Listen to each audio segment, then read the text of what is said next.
নমস্কার দর্শকবৃন্দ, আমি ডক্টর রাজশাস্তি অ্যাস্ট্রোলজার। দেখুন দর্শকবৃন্দ, আমার কাছে এই মুহূর্তে অনেক হরোস্কোপ আসছে, যেখানে জাতক জাতিকারা বারবার প্রশ্ন করছে যে আমাদের সন্তান ভাগ্য কীরকম হবে, বিয়ের পর সন্তান সুখটা কীরকম হবে। এরকম প্রশ্ন কিন্তু আমার কাছে অনেকেই করছে।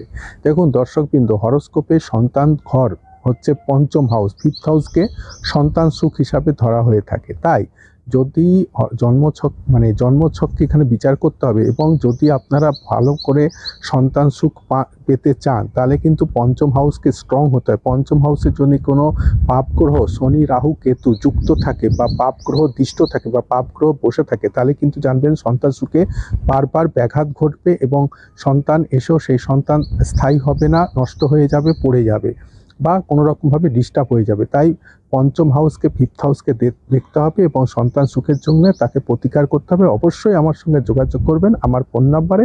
নমস্কার।